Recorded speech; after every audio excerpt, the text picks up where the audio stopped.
सूर्य की किरणों के साथ मेरा आप सभी को प्रणाम। तो मित्रों, आज मेरा जन्मदिन है।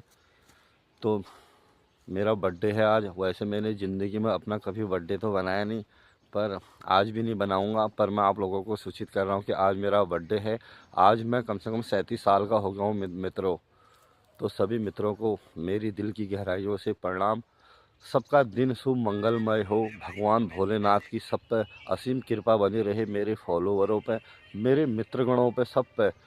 तो मित्रों, आप मेरे वीडियो देखते रहते हो, काफ़ी अच्छा लगता होगा आपको। मेरे नई नई वीडियो आती रहती है रोज़।